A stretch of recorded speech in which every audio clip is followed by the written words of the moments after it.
Hi everyone, this is Avnish from ZB, and guys, I welcome you all on this session on robotics, IoT and embedded. So guys, last time पे हम लोगों ने देखा था कि किस तरीके से किसी भी डेवलपमेंट बोर्ड या माइक्रो कंट्रोलर से किस तरीके से डिफरेंट डिफरेंट सिग्नल्स जनरेट करे जा सकते हैं, वो चाहे एक डिजिटल सिग्नल हो या फिर एनालॉग सिग्नल हो, तो डिफरेंट टाइप के सिग्नल हम लोगों ने जनरेट करना सीख चुके हैं। अब गाइस, सिग्नल किसी भी माइक्रो कंट्रोलर बोर्ड से या डेवलपमेंट बोर्ड से किसी पर्टिकुलर हार्डवेयर को देना और उसको ऑपरेट करना एक पार्ट था। अब यहाँ पे हम लोग सेकेंड पार्ट की बात करने जा रहे हैं कि यहाँ पर हम लोग देखेंगे कि किस तरीके से डिफरेंट डिफरेंट सेंसर से जनरेट करे हुए डिफरेंट टाइप के सिग्नल्स को हम लोग किस तरीके से रीड करते हैं और उनका इम्प्लीमेंटेशन फर्दर सिस्टम मेकिंग में देखेंगे। सो गाइस, स्टार्ट करते हैं अपने इस लेक्चर को, इस वीडियो सीरीज को। सो गाइस, आज हम लोग बात करने वाले हैं कि डिफरेंट टाइप के सिग्नल्स जो कि रीड करे जाते हैं वो क्या है और किस तरीके से आगे उनको प्रोसेस करा जाएगा। सो गाइस, स्टार्ट करते हैं। सो गाइस, अगर बात करी जाए, जैसा कि मैंने कहा कि डिफरेंट डिफरेंट सेंसर्स से डिफरेंट डिफरेंट सिस्टम से हम लोग अब सिग्नल की रीडिंग स्टार्ट करने वाले हैं। तो अगर बात करी जाए सिग्नल रीडिंग की, तो बेसिकली अगर सिग्नल की बात करी जाए तो दो तरीके के सिग्नल थे अभी तक जो हमने डिस्कस करे। पहला था डिजिटल सिग्नल, दूसरा था एनालॉग सिग्नल। तो हम लोग भी इस लेक्चर में देखेंगे किस तरीके से डिजिटल सिग्नल की रीडिंग करी जाती है और किस तरीके से एनालॉग सिग्नल की रीडिंग करी जाती है। तो गाइस, पहला क्वेश्चन ये जनरेट होता है कि आखिर सिग्नल की रीडिंग करी क्यों जाती है, क्या जरूरत है इन सिग्नल की रीडिंग करना। अभी तक हम लोग क्या कर रहे थे, अभी तक हम लोग राइटिंग कर रहे थे, मतलब डेवलपमेंट बोर्ड की हेल्प से और प्रोग्रामिंग की हेल्प से हम लोग एनालॉग या डिजिटल सिग्नल को बोर्ड से ले करके उसको एक छोटा सा जो सिस्टम बनाया था हमने माइक्रो कंट्रोलर बोर्ड का और एलईडी का, उस पे हम लोग इंप्लीमेंट करके देख रहे थे कि किस तरीके से हम लोगों के आउटपुट्स दिख रहे थे। तो अब यहाँ क्वेश्चन है कि क्यों हम लोग सिग्नल की रीडिंग करें। वहां तो समझ में आता है कि राइटिंग इसलिए कर रहे थे ताकि हम किसी भी हार्डवेयर को ऑपरेट कर पाए, उसको ऑन ऑफ कर पाए या उसकी स्पीड कंट्रोल कर पाए या उसकी ब्राइटनेस कंट्रोल कर पाए, या बहुत सारे और भी एप्लीकेशन होते हैं तो उनको परफॉर्म कर पाए, इसलिए हम लोगों ने राइटिंग एप्लीकेशन देखा। लेकिन बात करी जाए रीडिंग की, तो सिग्नल की रीडिंग क्यों करी जाती है, सबसे पहला question, why are we read the signal. So guys, जैसा कि हमने आंसर लिखा हुआ है कि we read signal so that we can read environmental parameters such as temperature, humidity, light intensity, pressure और भी बहुत सारे, जैसे अल्कोहल कंटेंट, ऑक्सीजन कंटेंट, मतलब ऐसे पैरामीटर्स जो कि इन्वायरमेंट में मौजूद हैं और वो अपने आप उनकी वैल्यूज परमानेंट चेंज होती चली जा रही है टाइम के रेस्पेक्ट में। मतलब जैसे जैसे टाइम बीतता जा रहा है उन पैरामीटर्स की वैल्यू चेंज हो रही है। लेट्स से अगर बात करी जाए टेम्परेचर की, तो मॉर्निंग टाइम में टेम्परेचर कुछ और होता है, आफ्टरनून में कुछ और होता है, इवनिंग में कुछ और होता है। लाइट इंटेंसिटी की बात करी जाए, सनलाइट की बात करी जाए, तो मॉर्निंग में बिल्कुल नहीं होती है, देन उसके बाद ज्यादा होती है, फिर आफ्टरनून में बहुत ज्यादा, फिर देन इवनिंग में कम। मतलब लाइट इंटेंसिटी भी वेरी कर रही है। ह्यूमिडिटी, आर्द्रता, नमी की अगर बात करी जाए तो ये नमी भी कहीं ना कहीं सीजन्स पे डिपेंड करती है कि समर है, विंटर है, क्या है, सीजन वाइज है।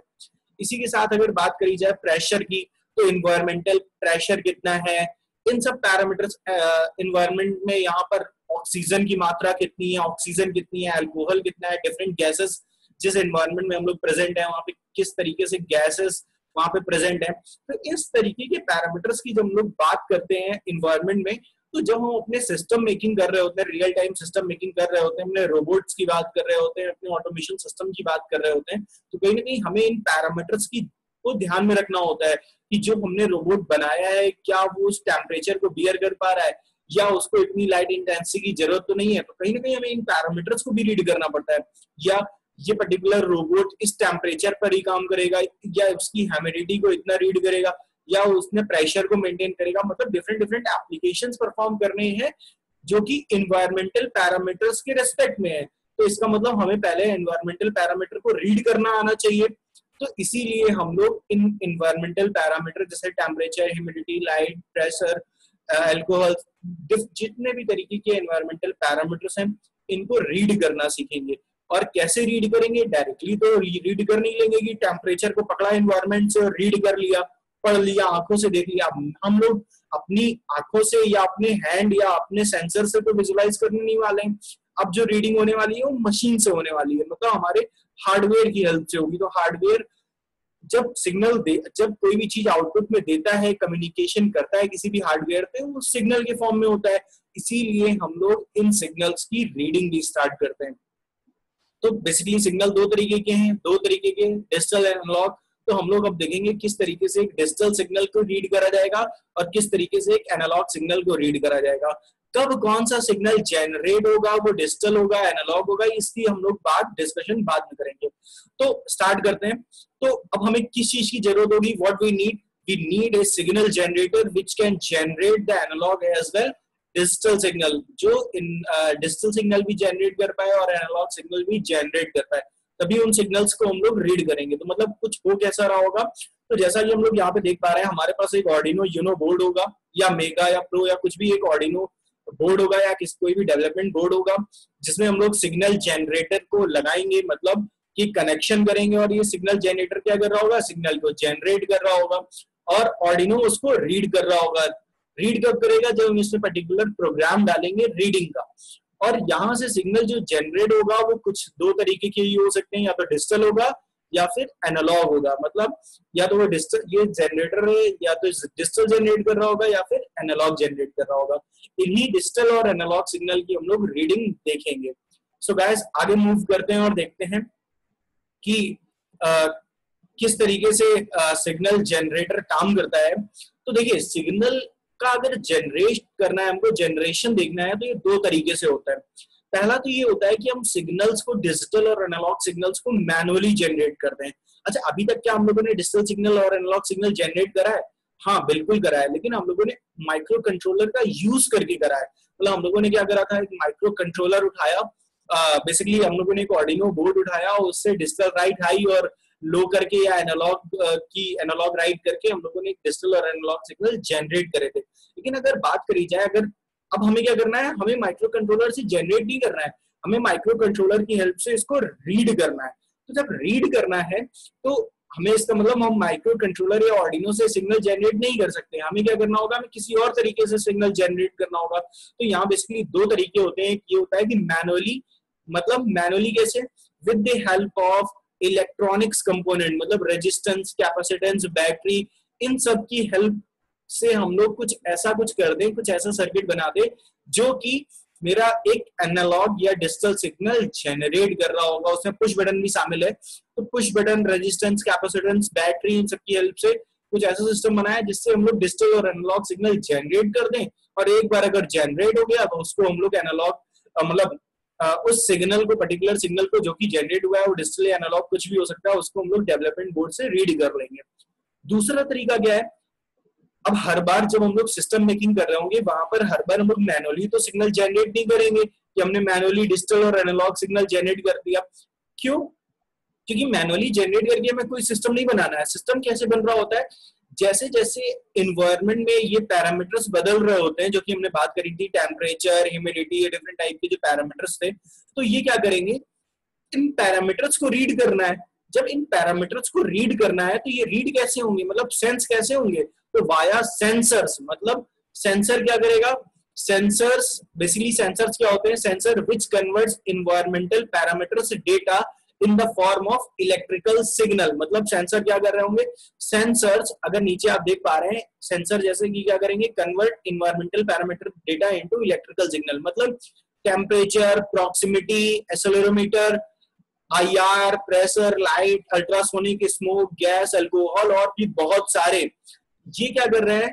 ये जितने भी इन्वायरमेंटल पैरामीटर्स हैं, जब इनका इंटरेक्शन हमारे सेंसर से होता है, तो सेंसर क्या करता है? उनके रेस्पेक्ट में कुछ इलेक्ट्रिकल सिग्नल जनरेट करता है। वो इलेक्ट्रिकल सिग्नल या तो डिजिटल होंगे या फिर एनालॉग होंगे। कैसे जनरेट करता है वो हम आगे देखेंगे कि ये सेंसर कैसे सिग्नल जनरेट कर देता है। मतलब अगर हमने एक टेम्परेचर सेंसर अगर किसी भी इन्वायरमेंट में रखा, तो किस तरीके से टेम्परेचर सेंसर यहाँ के टेम्परेचर के रिस्पेक्ट में एक सिग्नल जनरेट करेगा, ये भी देखेंगे। कैसे लाइट के रिस्पेक्ट में एक सिग्नल जनरेट होगा, या किसी और पैरामीटर्स के रिस्पेक्ट में कैसे सिग्नल जनरेट होगा, ये हम लोग आगे देखेंगे। तो मतलब दो ही तरीके से हम लोग सिग्नल जनरेट कर सकते हैं। एक, या तो सेंसर को यूज कर लें, तो सेंसर की हेल्प से हम लोग इन्वायरमेंटल पैरामीटर्स की हेल्प से जो भी सिग्नल जनरेट हो रहा है सेंसर की हेल्प से, वो जनरेट कर पाएंगे, या फिर मैनुअली जनरेट कर सकते हैं। मतलब मैनुअली हम लोग टेस्टिंग के लिए जनरेट करते हैं। मतलब पहले हम लोग चेक कर लेंगे मैनुअली सिग्नल को जनरेट करके हम लोग चेक करेंगे कि कैसे digital signal analogue signal generate होता है, और उसके बाद में उसकी रीडिंग करेंगे। देन हम लोग देखेंगे कि सेंसर की हेल्प से कैसे सिग्नल जनरेट करते हैं, फिर उसकी रीडिंग देखेंगे। मतलब और एक चीज, किस तरीके का सिग्नल ये सेंसर जनरेट करेगा, मतलब वो डिजिटल जनरेट करेगा कि एनालॉग जनरेट करेगा, ये डिपेंड करता है कि किस तरीके का सेंसर हम लोगों ने यूज करा है। मतलब अगर हम लोग डिजिटल सेंसर यूज करेंगे तो ये जो सिग्नल जनरेट करेगा वो डिजिटल होगा। अगर हम लोग एक एनालॉग सिग्नल जनरेट करना चाहते हैं तो वो एक एनालॉग सेंसर होना चाहिए। तो मतलब किस तरीके का सेंसर यूज करा है इस पे डिपेंड करेगा किस तरीके का सिग्नल वहां पर जनरेट होने वाला है। तो गाइस हम लोग स्टार्ट करते हैं अपने पहले पार्ट पर, पहले टास्क पर। टास्क क्या है, हम लोग स्टार्ट करेंगे एनालॉग सिग्नल रीडिंग की, क्योंकि इन्वायरमेंट में जितने भी पैरामीटर्स हैं वो कहीं ना कहीं बेसिकली एक एनालॉग सिग्नल्स होते हैं, एनालॉग सिग्नल्स हैं, मतलब एनालॉग के फॉर्म में। इन्वायरमेंट में कोई भी चीज 0 या 1 के फॉर्म में नहीं है। मतलब यहाँ पे टेम्परेचर या तो हाई और लो नहीं होता है, यहाँ टेम्परेचर की कुछ वैल्यू होती है। यहाँ पे लाइट इंटेंसिटी एकदम हाई लो नहीं होती, उसके बीच में भी होती है। अगर बात करी जाए, यहाँ पे ऑक्सीजन पूरी तरीके से ऑक्सीजन नहीं प्रेजेंट है, यहाँ पे कुछ मात्रा में प्रेजेंट है। या इसी तरीके और भी अगर प्रेशर फुल प्रेशर नहीं है कि हम लोग कंप्रेस हो जा रहे हैं, या बिल्कुल भी ऐसी बात नहीं कि प्रेशर ही नहीं है। तो मतलब यहाँ पर इन्वायरमेंट की बात करी जाए तो यहाँ पर कुछ भी डिजिटल नहीं है, यहाँ पे सब कुछ एनालॉग है। तो हम लोग स्टार्ट करेंगे कि किस तरीके से एनालॉग सिग्नल की रीडिंग करी जाती है, फिर आने वाले वीडियोस में हम लोग देखेंगे कि किस तरीके से डिजिटल सिग्नल की भी रीडिंग करी जाती है। सो ये हमारा पार्ट 1 का वीडियो है। यहाँ पे हम लोग देखेंगे कि पार्ट 1 में ये है कि मैनुअली जनरेट करना है एनालॉग सिग्नल को, देन उसको आर्डिनो के में प्रोग्रामिंग की हेल्प से रीड करेंगे। तो मतलब ये मेरा पार्ट 1 का लेक्चर है, इसमें हम लोग पार्ट 1 कवर करेंगे। मैनुअली एक सिग्नल को जनरेट करेंगे, वो भी एनालॉग सिग्नल को मैनुअली जनरेट करेंगे, देन उसकी रीडिंग करेंगे। सो गाइस, आगे जाने से पहले, आगे हम लोग देखने से पहले हम लोग कुछ बेसिक टर्मिनोलॉजी पे बात करने जा रहे हैं कि बेसिक कुछ चीजें हैं कि जिनसे आपकी कॉन्सेप्ट बेसिकली बिल्ड हो सके कि किस तरीके से एक बेसिक सर्किटरी वर्क करती है, ताकि आपको काफी आसानी मिल सके एक सिग्नल को जनरेट करने में। सो गाइस देखते हैं। तो बात करी जाए, बहुत छोटे से एग्जांपल से स्टार्ट कर रहे हैं, बहुत छोटे से सर्किट से स्टार्ट करते हैं। 5th क्लास का जो एक सर्किट होता है, अगर बात करी जाए, अगर हमारे पास एक बैटरी है और 2 रेजिस्टेंस हैं जिनके क्रॉस, अगर हमने कोई V वोल्ट की बैटरी, कैपिटल V वोल्ट की बैटरी अगर यूज करी है और 2 रेजिस्टेंस लगाए हैं, तो अगर ओम्स लॉ की हेल्प से अगर हम इनके अक्रॉस अगर वोल्टेज अगर फाइंड आउट करने की कोशिश करें तो क्या होगा, V इक्वल्स टू I, जो कि इस करंट, जो इस सर्किट में करंट फ्लो कर रही है, multiplied by R1 plus I plus R2। मतलब ये V इक्वल्स टू IR मेरा ओम्स लॉ लग चुका है।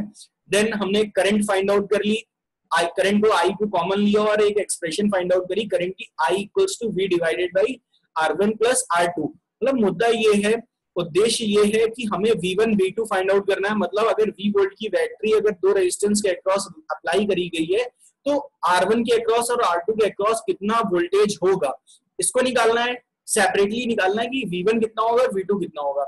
उसी लिए हमने ओम्स लॉ लगाया, I की वैल्यू फाइंड आउट करी। अब V1 की बात करी जाए, V1 कितना होगा, फिर से I इंटू R1। तो I इंटू R1 करेंगे तो वैल्यू V1 के अक्रॉस कितनी आ जाएगी, V R1 divided by R1 plus R2। अगर बात करी जाए V2, तो I इंटू R2, I कितना है, V divide by R1 plus R2 into R2। मतलब V2 कितना हो गया, V R2 divided by R1 plus R2।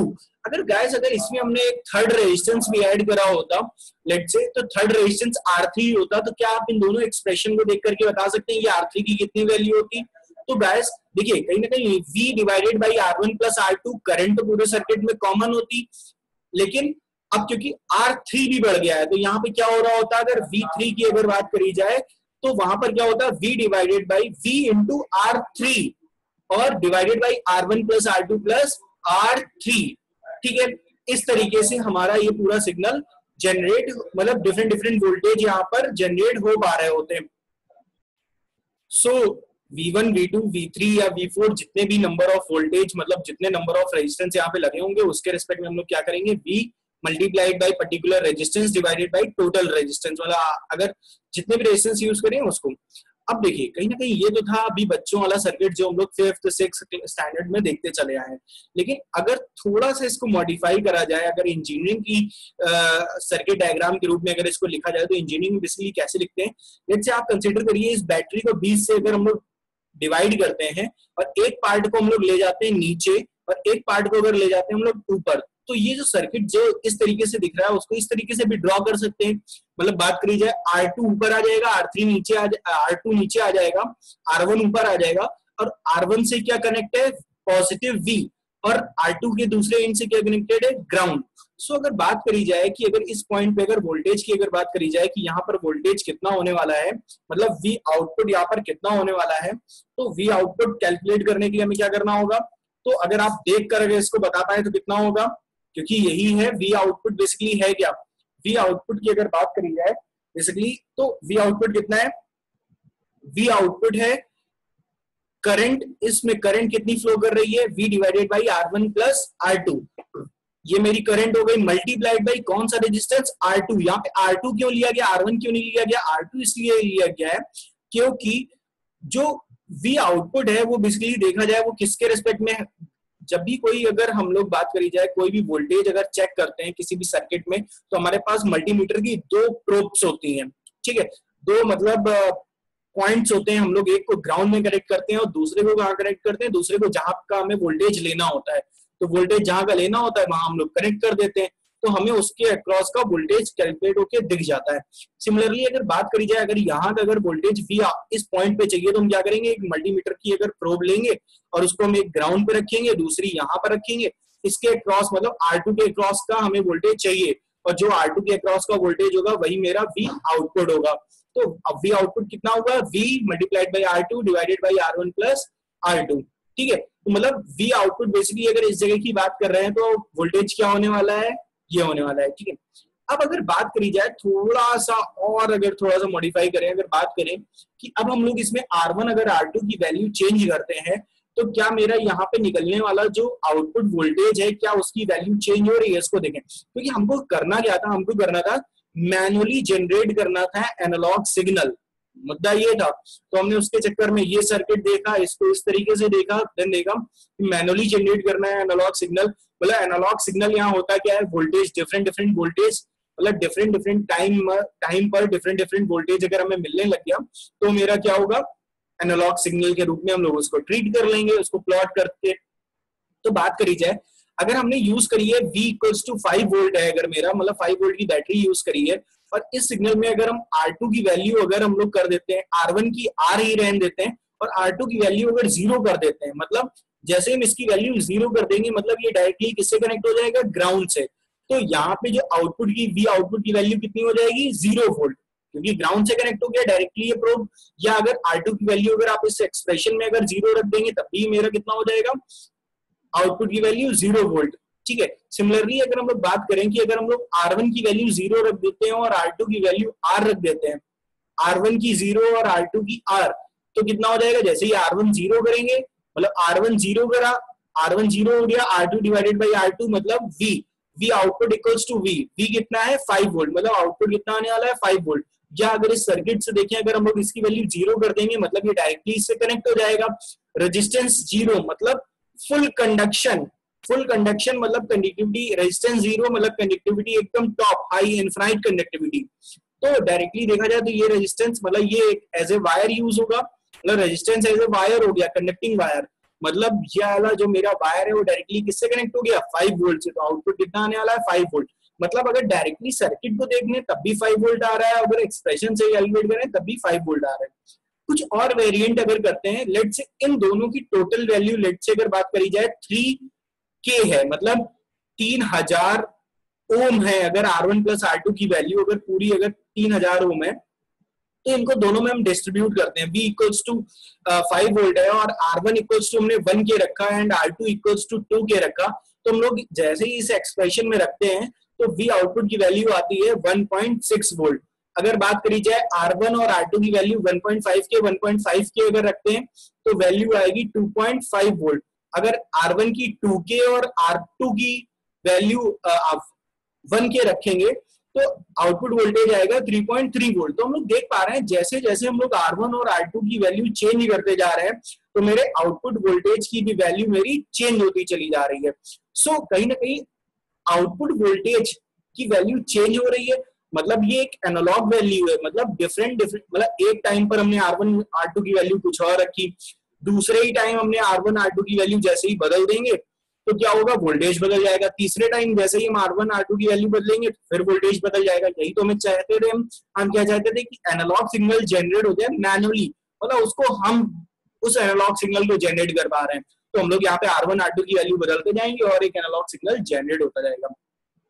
अब क्वेश्चन ये है कि हम लोग इतने सारे रेजिस्टेंस कहां से लेके आएंगे, मतलब कभी 1K मतलब 0 ओम से लेके अगर हम लोग 3K का भी अगर हम लोग यूज कर रहे हैं ओवरऑल रेजिस्टेंस, तो इतने सारे रेजिस्टेंस कहां से लाएंगे कि हम लोग कभी 1 ओम वैल्यू रखें, कभी 2 ओम, कभी 3 ओम, कभी 100 ओम, कभी 200, कभी 500, कभी 1000, कभी 1500, कभी 2000, कभी 3000, मतलब इतने हजार, मतलब इतने सारे रेजिस्टेंस तो हम लोग अलग से लेके आएंगे नहीं, मैनुअली कितने बार चेंज करते रहेंगे। मतलब तो ये मतलब ये काफी टफ काम सा लग रहा है, मैनुअली सिग्नल जनरेट करना थोड़ा टफ सा लग रहा है। तो इसको इजी बनाने के लिए हम लोग क्या करते हैं, हम लोग यूज करते हैं वेरिएबल रेजिस्टेंस की बात करते हैं। मतलब वेरिएबल रेजिस्टेंस की बात करी जाए जिनको बोलते हैं पोटेंशियोमीटर या पॉट भी बोला जाता है। मतलब जैसा कि यहाँ पर राइट हैंड साइड पे आप देख पा रहे हैं कि इमेज आपको दिख रही है राइट हैंड साइड पे, या आप नीचे यहाँ पे देख लीजिए लेफ्ट हैंड साइड पे ये इमेज, ये दोनों सेम इमेज है।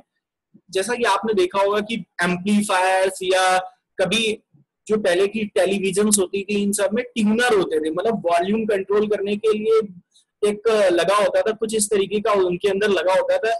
इसको जैसे ही हम घुमाते थे तो क्या होता था, वॉल्यूम कभी हाई हो जाती थी, कभी लो हो जाती थी, या ब्राइटनेस हाई हो जाती थी, लो हो जाती थी, मतलब कुछ इस तरीके से वॉल्यूम वाले पोटेंशियोमीटर लगे होते थे हमारे इसमें। तो बेसिकली अगर बात करी जाए पोटेंशियोमीटर एक्चुअल में होता क्या है, तो पोटेंशियोमीटर बेसिकली एक वेरिएबल रेजिस्टेंस होता है। मतलब उसमें होता क्या है, जैसे ही अगर हम इसके अंदर की बात करें, यहाँ पे बात करें 3 लेग होते हैं 1 2 3, जो कि हम यहाँ पे देख पा रहे हैं 1 2 3। तो यहाँ पे होता क्या है कि 1 से लेके 3 के बीच में एक रेजिस्टिव टैग, मतलब एक रेजिस्टिव मटेरियल की एक स्ट्रिप पत्ती सी लगी होती है, बेंड होती है कुछ इस सर्कुलर फॉर्मेट में, मतलब कुछ इस तरीके से एक पत्ती सी लगी होती है, ठीक है। इसके बीच में एक ये फुल रेजिस्टेंस हो गया, मतलब एक फिक्स अमाउंट ऑफ रेजिस्टेंस इसके बीच में इस पत्ती का होता है। मान लीजिए 1 के होगा, 5 के होगा, 10 के होगा, 100 के होगा, कुछ इस तरीके से हाई वैल्यू का एक रेजिस्टेंस की ये ट्रैक बिछा होता है।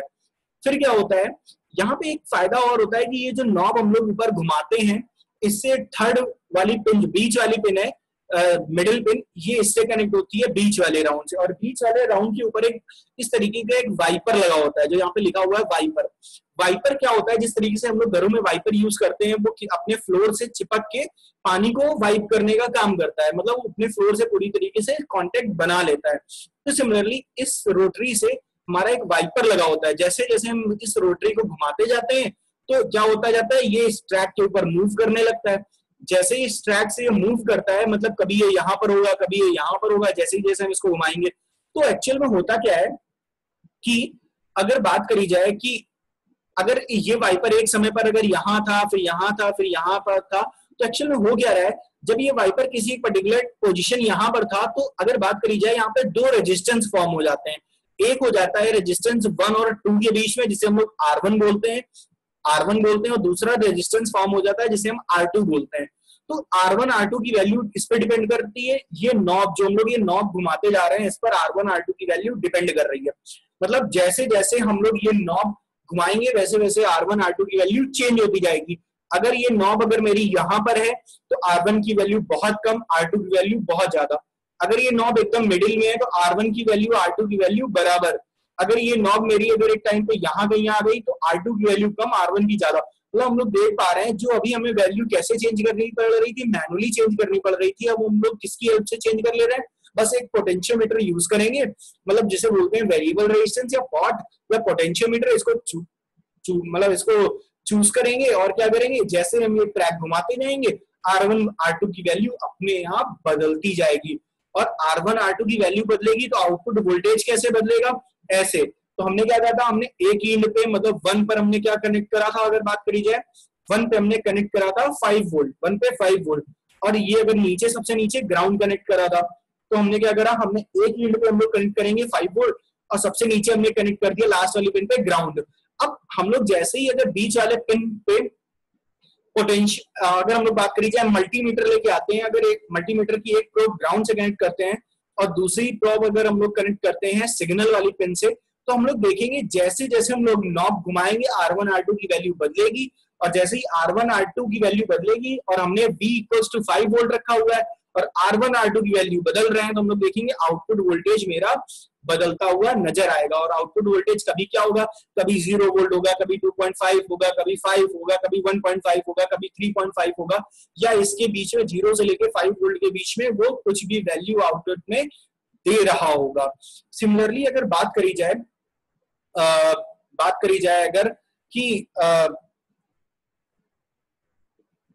सिमिलरली अगर बात करी जाए कि ये जो पोटेंशियोमीटर है, तो क्या हम लोग ये पोटेंशियोमीटर इस तरीके का यूज करने वाले हैं? नहीं फ्रेंड्स, अगर बात करी जाए कि अगर पहले के जो बड़े बड़े सिस्टम्स होते थे, क्योंकि ये जो हम लोग पोटेंशियोमीटर यहाँ पे यूज कर रहे हैं ये काफी बड़ा साइज का होता है, लगभग इतना बड़ा साइज का होता है, जो कि हमारे अगर गैजेट है, अगर हम कोई डिवाइस बना रहे हैं, वो डिवाइस ही अगर मेरी एक बहुत छोटी सी मिनी डिवाइस है और उसमें हमें एक एनालॉग सिग्नल मैनुअली अगर जनरेट करना है, तो क्या हम लोग इतने बड़े पोटेंशियोमीटर को यूज करेंगे, इतने बड़े पॉट को यूज करेंगे, या इतने बड़े चैनल वॉल्यूम चैनल को यूज करेंगे? नहीं, हम लोग इस तरीके के चैनल को डिफरेंट वोल्टेज सेट करने के लिए यूज नहीं करते हैं।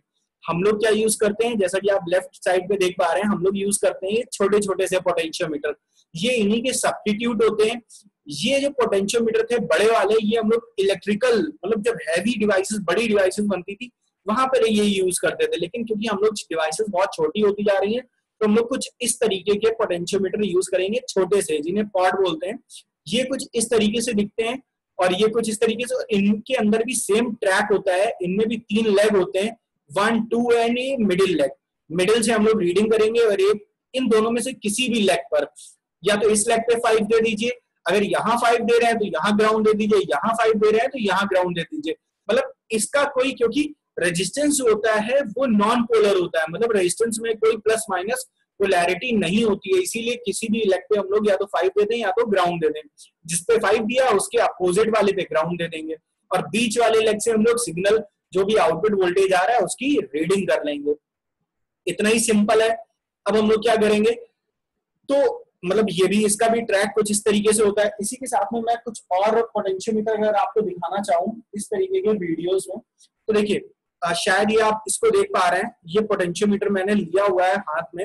ये जो पोटेंशियोमीटर है, जैसा कि आप देख पा रहे हैं, तो ये पोटेंशियोमीटर बेसिकली यही वाला है जो हम लोगों ने यहाँ पे यूज करा हुआ है, हमने जो यहाँ पर आपको ये दिखाया हुआ है। इसी के साथ में एक और पोटेंशियोमीटर है जो कि मैं आपको दिखाने की कोशिश करता हूँ। शायद ये आपको दिख पा रहा होगा, ये जो मैंने यहाँ पर अभी यूज करा था, तो ये रहा मेरा ये पोटेंशियोमीटर। बेसिकली ये छोटा वाला पोटेंशियोमीटर है। सिमिलरली बात करी जाए, ये मेरा पॉट होता है, इसके ऊपर नंबर लिखा हुआ है 103, मतलब ये मेरे जो 103 का मतलब ये होता है 10 और 3 का मतलब ये होता है 10 की पावर 3, मतलब ये है मेरा 10K का रेजिस्टेंस। ये नंबर आपको रीड करना, हम एक सेपरेट वीडियो में बताएंगे किस तरीके से रेजिस्टेंस की वैल्यू, किस तरीके से इन सब की वैल्यूज देखी जाती है। तो मतलब ये 10K का रेजिस्टेंस है। सिमिलरली एक और मेरे पास पोटेंशियोमीटर है, अगर बात करी जाए कुछ इस तरीके की, बहुत छोटा सा है, इसको बोला जाता है पॉट या ट्रिम पॉट भी बोला जाता है। मतलब इसको जैसे ही पेचकस रख करके, स्क्रू ड्राइवर रख करके इसकी नॉब को, मतलब इसके ऊपर लगे हुए एक पेच को जैसे ही हम लोग रोटेट करते हैं, तो मिडिल वाले पर वोल्टेज वेरी होता हुआ नजर आता है। इसी के साथ में एक और है जो कि आप यहाँ पे शायद नहीं देख पाएंगे, ये कुछ इस तरीके का है, तो ये भी छोटा सा यूज करा जाता है। मैं इनकी इमेजेस बाद में आपको सेंड कर दूंगा। तो ये कुछ पोटेंशियोमीटर है जिनको यूज करके सर्किट बनाया जाता है। ठीक है, तो कैसे, ये तो रहा, ये तो मेरा हार्डवेयर रहा जिसकी हेल्प से हम लोग डिफरेंट वोल्टेज जनरेट करते हैं। अब आगे देखते हैं कि कैसे जो वोल्टेज जनरेट हो रहा है उसकी रीडिंग कैसे करेंगे। अगर बात करी जाए सर्किट कनेक्शन की, तो बहुत ईजी है। अगर हम लोग बड़े वाले को टारगेट करें, अगर हम बड़े वाले की बात कर रहे हैं तो हम लोग कोई भी कनेक्ट कर सकते हैं। तो अभी हम छोटा वाला यूज करेंगे, लेकिन कनेक्शन हम बड़े वाले की बता रहे हैं। तो हमने क्या करा, एक पिन को कनेक्ट कर दिया 5 वोल्ट से, नीचे वाले को कनेक्ट कर दिया ग्राउंड से, और बीच वाले को कहाँ कनेक्ट कर रहे हैं, एनालॉग A0 पर।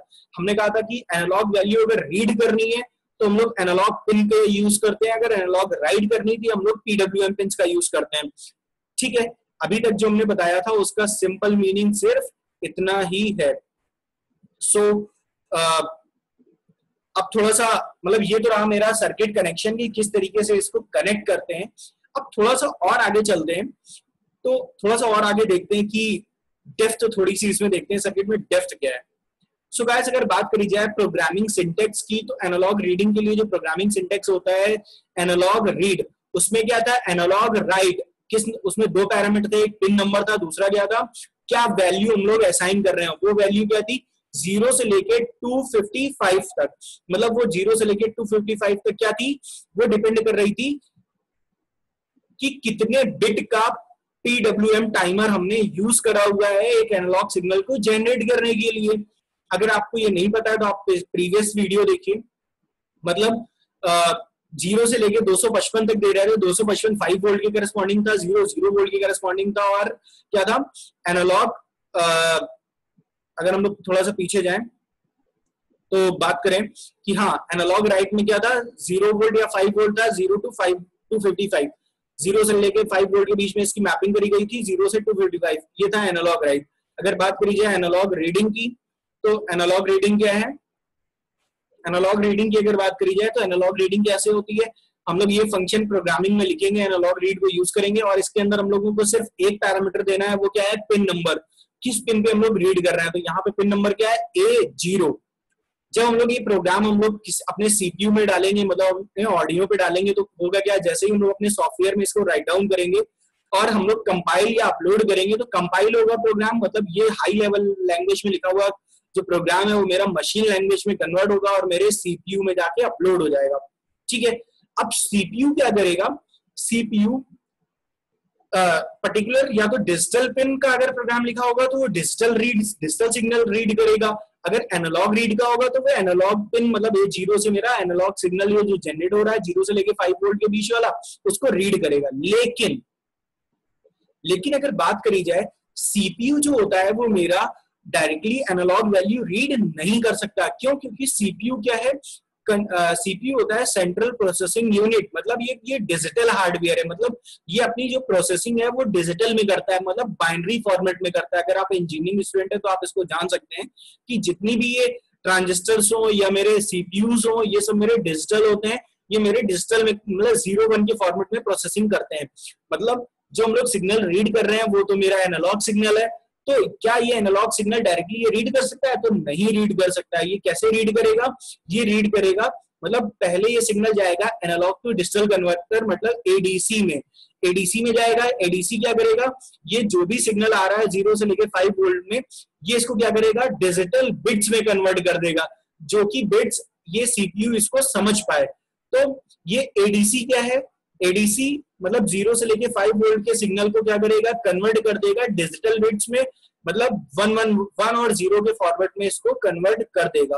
अब ये डिजिटल बिट कैसी होंगी ये डिपेंड करेगा कि कितने बिट का एनालॉग टू डिजिटल कन्वर्टर हमने यूज करा है।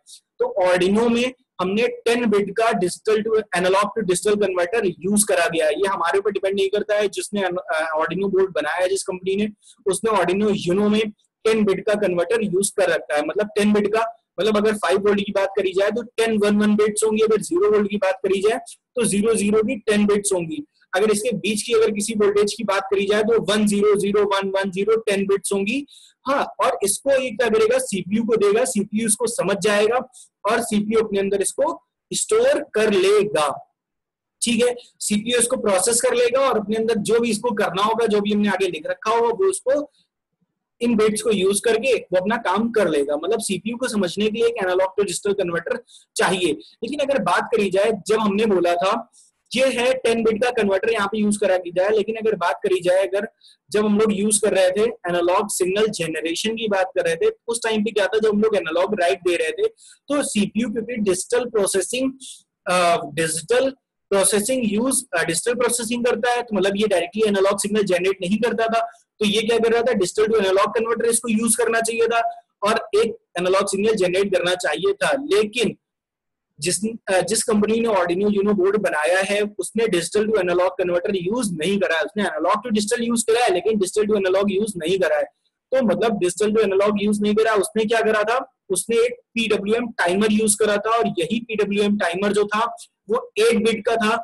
इसीलिए ये जो यहाँ पे सिग्नल जनरेट होता था वो मेरा जीरो से लेके 5 वोल्ट का सिग्नल जनरेट होता था। हम लोग यहाँ पे जो भी बिट्स देते थे वो मेरी 0 से लेके 255 होती थी, ठीक है। तो मतलब यहाँ पे एनालॉग टाइमर यूज हुआ था, यहाँ डीएसी नहीं यूज हुआ था, डिजिटल टू एनालॉग कन्वर्टर। लेकिन ऐसा क्यों हुआ है इसका आंसर हमारे पास अभी फिलहाल नहीं है।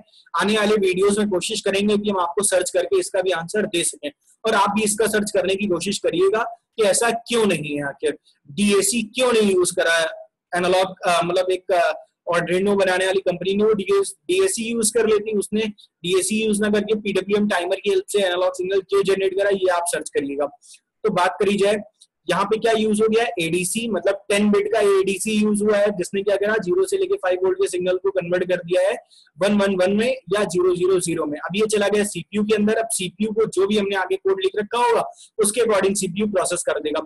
लेट्स से अगर हमने कोड लिख रखा है कि ये जो भी वैल्यू आ रही है एनालॉग रीड की वो हमको वहां पे डिस्प्ले हो जाए। अगर हमने कोड लिख रखा है, लास्ट टाइम तो हमने बताया था कि हम लोग सीरियल कम्युनिकेशन यूज करके हम लोग ये वैल्यूज जो भी आ रही हैं उनको देख भी सकते हैं कि ये वैल्यूज क्या है। तो अभी हमने इसका मतलब नहीं बताया है कि सीरियल कम्युनिकेशन क्या होता है, हम आगे जाके बताएंगे जब हम लोग कम्युनिकेशन प्रोटोकॉल्स यूज करेंगे। तो बेसिकली अगर हमने वो कम्युनिकेशन प्रोटोकॉल अगर यूज करके अगर वैल्यू देखी तो हमें क्या होगा, सीपीयू ये वैल्यूज कंपाइलर को देगा और कंपाइलर हमको यहाँ पे सॉफ्टवेयर में हमारे शो करेगा। अगर मान लीजिए सीपीयू अगर ये कंपाइलर अगर डायरेक्टली हमें 11111 या 00 के फॉर्मेट में वैल्यू देगा तो क्या ये हमारे लिए रीडेबल है? तो ये हमारे लिए रीडेबल नहीं है। मतलब 111 000 अगर कुछ ऐसी बिट्स आती जा रही है तो हम इनको रीड ही नहीं कर सकते हैं। तो ये हमें कंपाइलर क्या करता है, ये हमें रीडेबल बनाता है। तो कंपाइलर क्या करता है, इन 10 बिट्स को ये मेरा हेक्साडेसिमल में कन्वर्ट कर देता है। कंपाइलर क्या कर देता है, ये बाइनरी टू हेक्साडेसिमल में कन्वर्ट करता है। और जब ये बाइनरी टू हेक्साडेसिमल में कन्वर्ट करता है तो क्या होता है, 0 बिट्स जब कन्वर्ट होती है तो ये 0 में होती है। अगर 10 बिट्स अगर हेक्साडेसिमल में कन्वर्ट होती है तो 1023, अगर 2 की पावर अगर 10 करा जाए तो वैल्यू आती है 1024।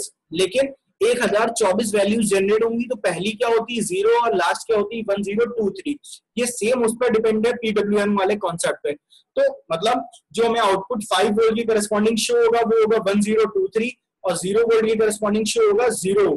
ठीक है, इसके बीच की अगर बात करी जाए तो उसी के अगर इसके बीच का अगर कोई वोल्टेज अगर आ रहा होगा तो उसके करस्पॉन्डिंग मेरा आउटपुट वहां पे शो होता चला जाएगा।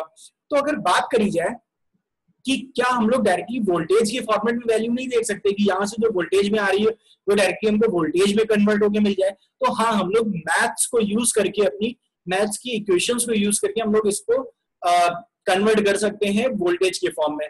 तो अब हम लोग देखते हैं कि एक प्रोग्राम लिखेंगे और अपना सर्किट मेकिंग करेंगे, उसके बाद में हम लोग चेक करेंगे कि किस तरीके से ये एनालॉग वैल्यूज आ रही हैं। सो स्टार्ट करते हैं कोडिंग को अपनी स्टार्ट करते हैं, कंटिन्यू करते हैं अपने कोड्स को। तो देखते हैं कि कोड्स किस तरीके से राइट डाउन होगा। सो अगर कोडिंग की बात करी जाए तो मैं अपनी एक नई विंडो ओपन कर रहा हूं।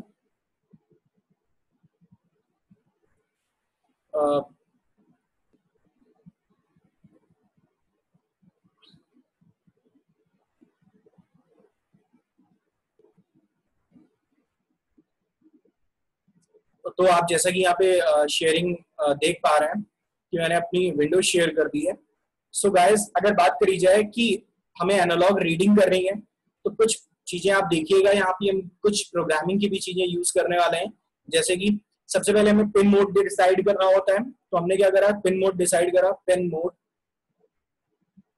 ठीक है, पिन मोड क्या है, अब हमें रीड करना है। अभी तक हम लोग क्या कर रहे थे, हम लोग राइट कर रहे थे। तो रीड करना है मतलब इनपुट लेना है। मतलब हमें क्या करना है, हमें A0 कैपिटल A, 0 पिन पे हम लोग क्या करने वाले हैं, हम लोग यहाँ पे आउट इनपुट लेने वाले हैं। तो हमने यहाँ पे मेंशन कर दिया इनपुट। इसके बाद में हम लोग क्या करने वाले हैं, हम लोग एनालॉग रीड करने वाले हैं। तो हमने लिख दिया एनालॉग रीड, एनालॉग रीड। जिस पिन पर रीड करना है तो किस पिन पे, A0 पिन पे रीड करना है, तो रीड होने लग जाएगा। ठीक है, जैसे ही हम ये करेंगे तो रीड हो जाएगा। लेकिन रीड करने के बाद में, ठीक है, ये हमने कमांड देते ही हमने प्रोसेसर को बता दिया तुम्हें एनालॉग वैल्यू A0 से रीड करनी है, लेकिन प्रोसेसर रीड तो कर लेगा, लेकिन प्रोसेसर को इस वैल्यू को कहीं स्टोर भी करना होगा। तो हमने कहा ठीक है, लेट से जो भी आप रीड कर रहे हो उसको किसी सी नाम के वेरिएबल में आप इसको पुट कर दो। तो इसने क्या कर दिया, किसी सी नाम के वेरिएबल के अंदर इसने इसको डाल दिया। ठीक है, इसने क्या कर दिया, सी नाम के वेरिएबल में डाल दिया। अब हमने सी नाम का अगर वेरिएबल अगर यूज करना है तो हमें इसको डिक्लेयर भी करना पड़ेगा कि ये जो सी है ये किस तरीके का वेरिएबल है। तो हम क्या करेंगे, हम लोग यहाँ पे इसको सी नाम के वेरिएबल को डिक्लेयर करेंगे। ये जो सी नाम का वेरिएबल हमने यूज करा है ये कैसा है, मतलब ये कैरेक्टर है, इंटीजर है, ये क्या है, ये फ्लोट है। तो हमने देखा कि 0 से लेके 5 वोल्ट तक जो वैल्यू चेंज होती है वो मेरी क्या होती है, बेसिकली वो मेरी इंटीजर होती है। 0 से लेके 1023 तक ये इंटीजर वैल्यूज आ रही है। तो सी कैसा होना चाहिए, ये एक इंटीजर वेरिएबल होना चाहिए। तो हमने सी इंटीजर और इंटीजर सी एक मेंशन कर दिया। अब जो भी वैल्यू आएगी वो मेरी सी में स्टोर हो जाएगी। अब जो वैल्यू स्टोर होगी तो हम चाहते हैं कि हम इस वैल्यू को देख भी सकें, तो हम लोग यहाँ पे सीरियल कम्युनिकेशन यूज करेंगे। जो हम लोग सीरियल कम्युनिकेशन यूज करते हैं उसके बारे में थोड़ा सा मैं बता देता हूँ। जो हम लोग पहली कमांड यूज करते हैं वो होती है serial dot begin, BIGIN, serial dot begin, और इसके अंदर हम लोग लिख देते हैं 9600। इसका मतलब ये होता है कि ऑर्डिनो को हम परमिशन दे रहे हैं, ऑर्डिनो के साथ ये परमिशन दे रहे हैं कि ऑर्डिनो अपना डेटा हमारे लैपटॉप या हमारे सिस्टम में भेज सकता है। इसलिए हम लोग कह रहे हैं कि एक सीरियल कम्युनिकेशन स्टार्ट कर दो। पैरेलल क्यों नहीं करा ये बाद में बताएंगे। तो सीरियल कम्युनिकेशन स्टार्ट कर दो किसके साथ, मेरे ऑर्डिनो बोर्ड के साथ में, मतलब मेरे सिस्टम के साथ में, मतलब जो भी आपके पास डेटा वगैरह है वो हमें आप यहाँ पे मेरे सिस्टम पे दे सकते हो, हम ले सकते हैं। जैसे हमने कम्युनिकेशन स्टार्ट कर दिया, मतलब हमने ऑर्डिनो को बता दिया है कमांड लिखते ही। तो ये कमांड हमेशा वॉइड सेटअप के अंदर लिखी जाती है। इसको हम लोग लूप के अंदर भी लिख सकते हैं, लेकिन जनरली हम लोग इसको यहीं पर लिखते हैं। इसके अंदर जो लिखा हुआ है 9600, इसका मतलब सिर्फ इतना ही है कि अगर बात करी जाए इसका मतलब क्या है, इसको थोड़ा सा अच्छे से बताते हैं। इसका मतलब ये है कि जो ऑर्डिनो है वो बेसिकली सेंड क्या कर रहा है, ऑर्डिनो तो सेंड कर रहा है मेरी डिजिटल बिट्स। तो कितनी डिजिटल बिट्स एक सेकंड में ऑर्डिनो भेज सकता है मेरे कंपाइलर या मेरे सॉफ्टवेयर के पास में, वो है 9600, मतलब 9600 बिट्स पर सेकंड ये मैक्सिमम भेज सकता है। अच्छा, अगर एक की बात करी जाए, एक वैल्यू में कितनी 10 बिट्स हैं, तो मतलब 96 बिट्स ऐसे ऑर्डिनो एक सेकंड में मैक्सिमम भेज सकता है। तो आगे देखते हैं। आगे अगर बात करी जाए कि हाँ, तो मैक्सिमम इतने बिट्स ये मैक्सिमम भेज सकता है, मतलब कम्युनिकेशन स्टार्ट कर दिया। हम क्या चाहते हैं, ये जो सी में जो कुछ भी पड़ा है वो हमारे सीरियल मॉनिटर पे प्रिंट हो जाए। तो हमने यहाँ पे क्या कर दिया, हमने यहाँ पे serial dot print, PRINT, print LN function को यूज कर दिया। मतलब सीरियल मॉनिटर पे आप हमें प्रिंट कर दीजिए, ठीक है, क्या जो कुछ भी सी के अंदर पड़ा हुआ है आप उसको प्रिंट कर दीजिए। ठीक है, तो क्या होगा कि जो भी सी में पड़ा हुआ है वो सीरियल मॉनिटर पर प्रिंट हो जाएगा। ठीक है, डेट सेट। इतना कोड हम लोग क्या करेंगे, अपने ऑर्डिनो में पुट करेंगे और देखेंगे किस तरीके से यहाँ पर वैल्यू बदलती हुई नजर आ रही है।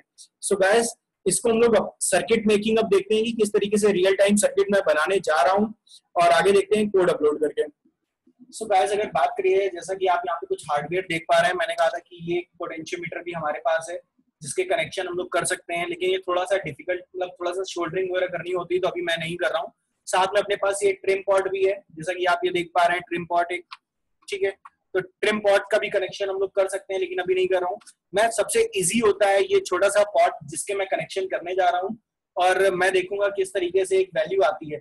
तो आप यहाँ पे देख पा रहे हैं कि यहाँ पे 3 पिन्स हैं इसकी, ठीक है, एक ये मिडिल, देन उसके बाद में 2। तो हम क्या करेंगे, इसको यहाँ पे हुकअप कर रहे हैं। सो मैंने इसको यहाँ पे हुकअप कर दिया, ठीक है, और हुकअप करने के बाद में मैंने इसके जो बीच वाला जो लेग था, बीच वाले लेग से मैंने, जैसा कि आपको शायद अभी थोड़ा सा, हाँ, थोड़ा क्लियर हो रहा है, बीच वाले लेग से मैंने A0 पे कनेक्ट कर दिया, ठीक है। उसके बाद में मैंने क्या करा, मैंने एक ग्राउंड से एक पिन उठाई और एक मैंने 5 वोल्ट से एक पिन उठाई है, ठीक है। जो 5 वोल्ट से उठाई उसको वन साइड किसी भी लेग पर दे दिया है, और अगर दूसरे से जो उठाई है वो मैंने दूसरे साइड लेग पर इनसाइड करा दी, ठीक है, जैसा कि आप देख पा रहे हैं। अब मेरे को क्या करना है, मैं यहाँ पे कोड को अपलोड करने जा रहा हूँ, ठीक है। तो सबसे पहले मैं टूल्स में जाऊंगा, टूल्स में ऑर्डिनो यूनो को सेलेक्ट करूंगा जो कि ऑलरेडी सेलेक्टेड है। कॉम पोर्ट मतलब कम्युनिकेशन पोर्ट सेलेक्ट करेंगे कि किस पोर्ट से ये मेरा कम्युनिकेशन बेसिकली हो रहा है, ये चीज हम लोग यहाँ पे करेंगे। देन इसके बाद अगर बात करी जाए, हम लोग यहाँ पर कोड अपलोड करेंगे। सो गाइस कोड अपलोड करा है, इसने हमसे बोला है कि यहाँ पे सेव करिए analogue read READ analogue read that test TEST test नाम से मैंने सेव कर दिया और इसको अपलोड कर रहा हूँ। कंपाइल हो रहा है sketch and finally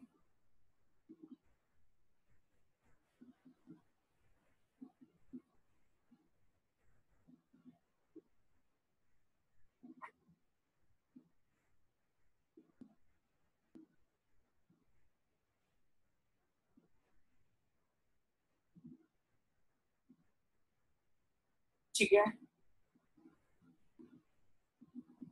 code upload हो रहा है और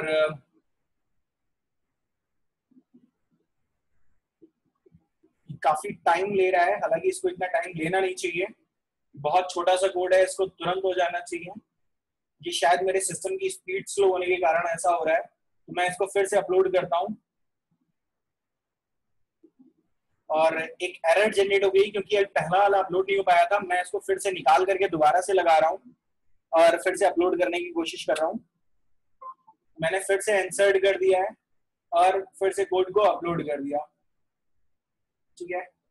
again it shows some problem क्योंकि मेरे पहले से कुछ कोड ऑलरेडी रनिंग कंडीशन में थे, इसलिए। तो फिर से मैंने इंसर्ट करा, टूल्स में गया, कम्युनिकेशन पोर्ट सेलेक्टेड है और मैंने इसको रीसेट करके दोबारा से अपलोड कर दिया है, ठीक है। तो अपलोडिंग डन, जैसा कि आप देख पा रहे हैं।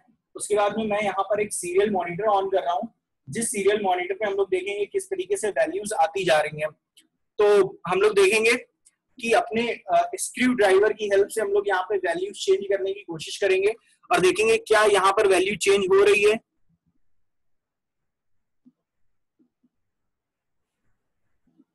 तो हम देख पा रहे हैं जैसे जैसे यहाँ पर मैं रोटेट कर रहा हूँ, यहाँ पर वैल्यू चेंज होती हुई नजर आ रही है, उसके करस्पॉन्डिंग कुछ इस तरीके से वैल्यू चेंज होती हुई नजर आ रही है, ठीक है।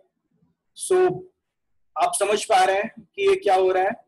और जैसे ही मैंने इसको पूरा पूरा रोटेट कर दिया तो लास्ट में जाकर के ये 8-9 पे जाके रुक गया है।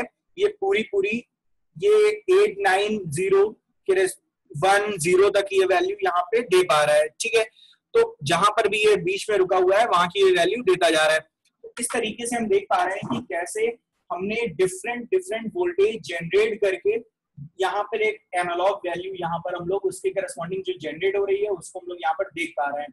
अब गाइस अगर बात करी जाए कि इसी के साथ में मैं बात करते हैं कि एक बार थोड़ा सा अच्छे से और वैल्यूज को देखते हैं बड़ी स्क्रीन पे। तो आप देख पा रहे हैं वैल्यूज फिर से आ ही रही हैं फिलहाल। तो अब अगर बात करी जाए कि क्या ये जो एनालॉग वैल्यू आ रही है उसको वोल्टेज में अगर हमें देखना हो कि कितना वोल्टेज है तो कैसे देखेंगे, तो थोड़ा सा हम मैथमेटिक्स इसमें अप्लाई करेंगे और देखेंगे किस तरीके से हम लोग ये वैल्यूज देख सकते हैं। तो हम थोड़ा सा व्हाइट बोर्ड का यूज कर रहे हैं यहाँ पे। सो गाइस देखिए कि अगर बात करी जाए कि जो हमारी यहाँ जो वैल्यूज आ रही हैं वो आ रही हैं 0 टू वैल्यूज जो आ रही हैं वो आ रही हैं 1023, मतलब ओवरऑल अगर टोटल वैल्यूज की बात करी जाए तो 1024 वैल्यूज आ रही हैं। अगर 0 को इंक्लूड कर लिया जाए तो इतनी वैल्यूज आ रही हैं। मतलब ये क्या कर रहा है 5 वोल्ट को टोटल 0 से लेके 5 वोल्ट को 1024 पार्ट्स में मतलब 1024 वैल्यूज दे रहा है 0 से लेके 5 वोल्ट को। तो हम लोग क्या कर सकते हैं, क्या हम लोग एक पार्ट की वैल्यू निकाल सकते हैं। मतलब क्या है मेरा कहने का, थोड़ा सा आप समझिएगा मैं आपको एक चीज दिखाता हूँ कि मैं क्या कहना चाह रहा हूँ यहाँ पे। सो अगर बात करी जाए, मैं ये कहना चाह रहा हूँ कि 0 से वोल्ट से लेके 5 वोल्ट को जो डिवाइड करा है इसमें 0 से लेके 1023, मतलब 5 volt is corresponding to 1023, 0 volt is corresponding to 0। और हमारा उद्देश्य ये जो वैल्यूज आ रही हैं ये इसी के रेस्पेक्ट में आ रही, तो हम चाहते हैं कि ये जो वैल्यूज हमको मिल रही हैं इसको वापस से हम इसको इसमें कन्वर्ट कर सकें। तो कैसे कन्वर्ट करेंगे थोड़ा सा आप देखिएगा। एक्चुअल में हुआ क्या है कि 0 से लेके 5 वोल्ट की जो स्केल थी उसको 1024 पार्ट्स में कंपाइलर ने कन्वर्ट कर दिया बेसिकली। ठीक है, तो हम चाहते हैं कि यहाँ पर अगर यहाँ पर जो ये 1 आ रहा है, यहाँ पर जो ये 1 है, यहाँ पे होगा 1 देन 2 या 3 या 4। तो बेसिकली बात करी जाए कि यहाँ पर जो एक ये जो यहाँ पर ये 1 है, यहाँ पे 1 है, यहाँ 2 है, या बात करी जाए यहाँ पे जो 3 आ रहा है, तो इसकी 1 अगर 0 से 1 की अगर बात करी जाए, मतलब ये सिर्फ अगर या 0 से 1 से 2 की बात करी जाए, तो इस बीच का इतने का वोल्टेज एक्चुअल में है क्या, मतलब एक पार्ट का अगर वोल्टेज की बात करी जाए तो ये वोल्टेज कितना है। तो इसी को अगर बात करी जाए तो ये कैसे कैलकुलेट होता है, ये होता है 5 डिवाइडेड बाई 1 0 2 4। अगर 5 की जो स्केल है अगर इसको इससे डिवाइड कर देंगे तो मतलब हमारी एक जो पॉइंट है एक की वैल्यू आ जाएगी बेसिकली। अगर सिंपल मैथ्स यूज करिए तो एक का वोल्टेज कितना है, मतलब एक पार्ट का वोल्टेज, मतलब इसमें 1000 टोटल 1024 पार्ट हुए हैं, मतलब 1 0 2 4 पार्ट्स हुए हैं टोटल, यहां से लेके यहां तक टोटल इतने पार्ट्स हुए। तो एक पार्ट की वैल्यू कितनी है, मतलब एक पार्ट जो हुआ है उसमें कितना वोल्टेज आ रहा है।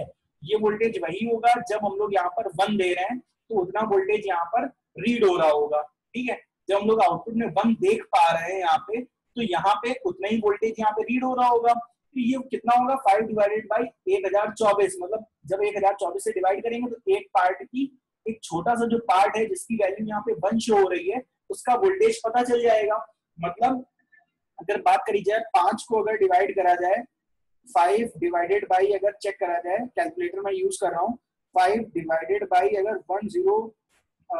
1023 अगर बात करी जाए तो आउटपुट आता है 0.0048, मतलब आउटपुट आता है 0.00488। ठीक है, इतना वोल्टेज आ गया एक पार्ट का। अगर बात करी जाए कि मतलब एक पार्ट का इतना है, अगर हमारे पास आउटपुट अगर शो हो रही है लेट्स से 512 वैल्यू आउटपुट पे अगर शो हो रही है तो वोल्टेज कितना होगा 512 खाने मतलब शो हो रहे हैं 512 मल्टीप्लाइड बाई 0.00। ठीक है, मेरा यहाँ पे हैंडराइटिंग अच्छी नहीं बन रही है, थोड़ा मैनेज करिएगा।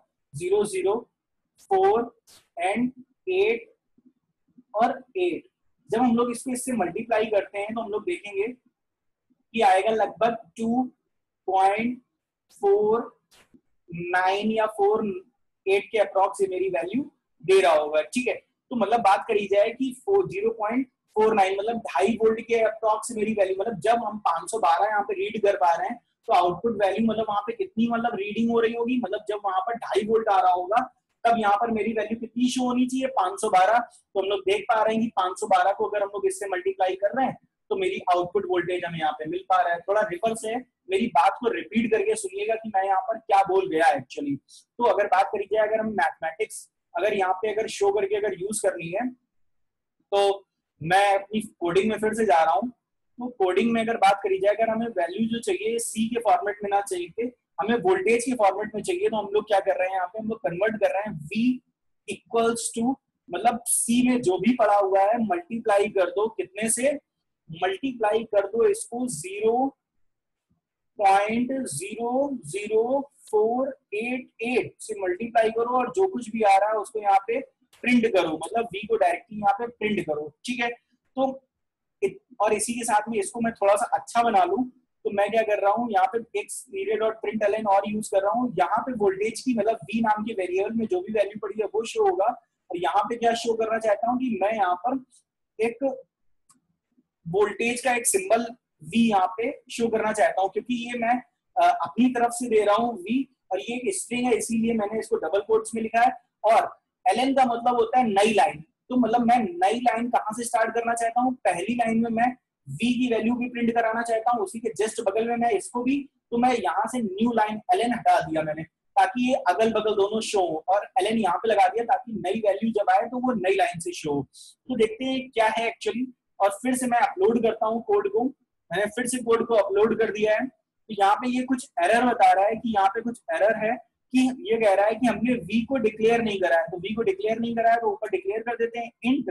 इंट क्या डिक्लेयर कर देते हैं, अच्छा एक चीज और, अब जो यहाँ पे वैल्यू आने वाली है वो इंटीजर नहीं आने वाली है, वो आने वाली है फ्लोट, मतलब पॉइंट्स में भी वैल्यू होगी, FLOAT फ्लोट। तो हमने V फ्लोट V कर दिया है और इसको यहाँ पे डिक्लेयर कर दिया, और आउटपुट फिर से हमने इसको अपलोड कर दिया है, ठीक है।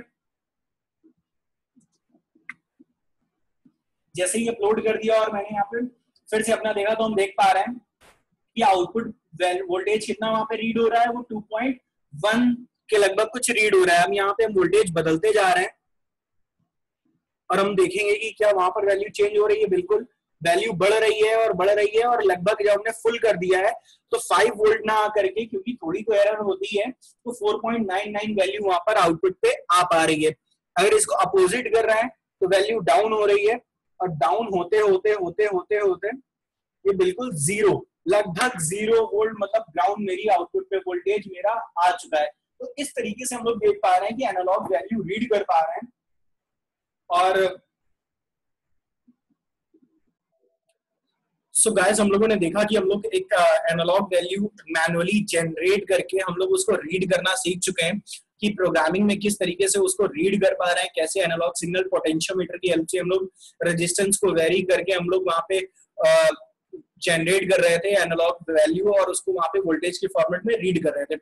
अब ये तो मैनुअली पहला पार्ट हो चुका है। नेक्स्ट वीडियो जो आएगा उसमें हम लोग देखेंगे पार्ट 2 में कि किस तरीके से सेंसर्स को यूज करा जाता है, और हर तरह के सेंसर्स को हम लोग लगभग यूज करके देखेंगे, उनका बेसिक कॉन्सेप्ट जानेंगे कि किस तरीके से एक सिग्नल जनरेट करता है एक सिग्नल, और उसको कैसे हम लोग डिफरेंट डिफरेंट एनवायरमेंटल पैरामीटर के रेस्पेक्ट में हम लोग उनको यूज कर सकते हैं। सो गाइस, नेक्स्ट टर्म में हम लोग देखेंगे किस तरीके से सेंसर से वैल्यू रीड करते हैं। तब तक बने रहिए, स्टे ट्यून। अगर आपको कोई कॉन्सेप्ट नहीं आ रहा है तो कमेंट करिए, मुझसे पूछिए। साथ में मेरा व्हाट्सएप नंबर भी वहां पे मेंशन है, आप उस पर कांटेक्ट कर सकते हैं मेरे साथ।